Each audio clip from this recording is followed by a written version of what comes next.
It's time for Agriculture, presented by Turkana Farms in Germantown, New York, a small-scale producer of heritage breed livestock and a wide array of vegetables and berries on just over 39 acres. They also produce a full array of garden vegetables, many of them heirloom varieties raised naturally, as well as an assortment of berries, including raspberries, blackberries, gooseberries, black, red, and white currants, mulberries, and elderberries.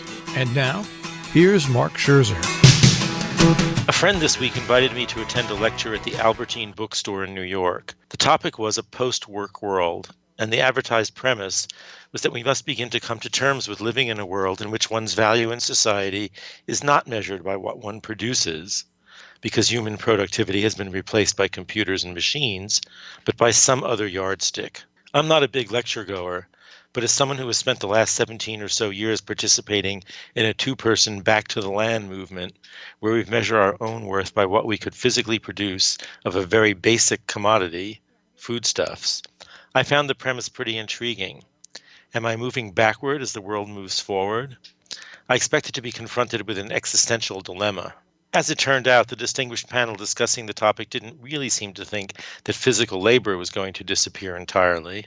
They did seem to agree that further developments in artificial intelligence, up to and including computers with emotions and ambitions, would require even fewer workers to produce all the commodities and goods required for a population of billions, so much so that work itself would become a scarce commodity, sought after by many. As more workers compete for smaller and smaller pool of jobs, and the fulfillment and sense of self-worth that comes with having such jobs, such competition could potentially lead to further impoverishment of those who perform such necessary labor.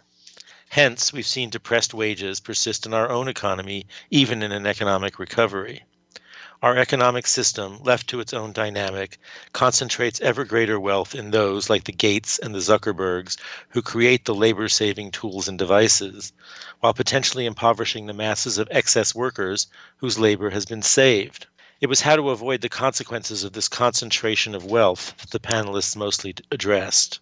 When the goods produced by an individual no longer matter so much to the survival of the species, one has to find another way to allocate resources among us.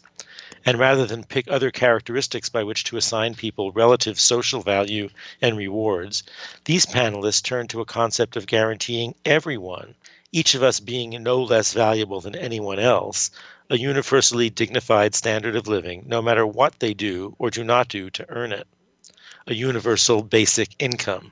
This concept was easy for me to accept, as I have for some years now advocated that small-scale farming be preserved through public subsidies. Instead of paying people the same price that would be paid for a product produced by a machine, assuming the value is in the thing produced, pay them an amount which enables them to keep producing it in their comparatively inefficient way. This seems to be what France and Japan do with their farm sectors in different ways. The purpose is not about most effectively producing enough nutrition to feed the population. Supporting artisanal production is instead a way of keeping alive a way of life which preserves other values, species preservation, low environmental impact, a slower agrarian lifestyle.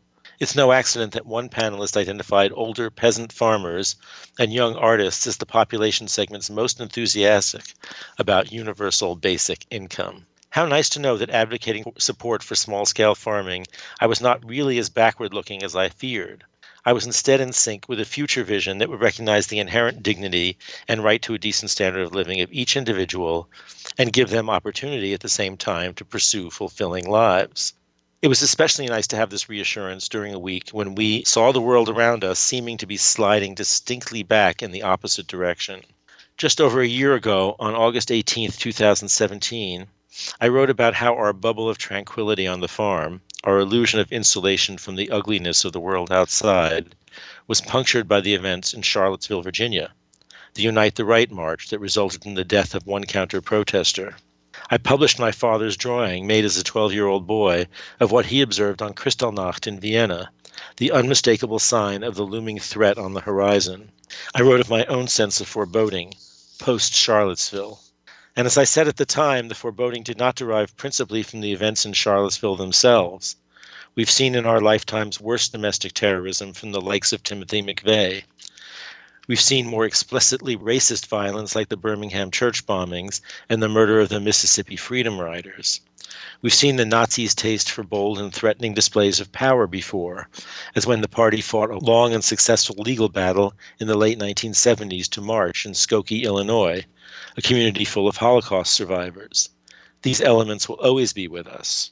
Rather, I said at the time, the threat I sensed derived from the feeling that a major institutional bulwark against those ugly movements had been removed, that an important part of our government was switching sides.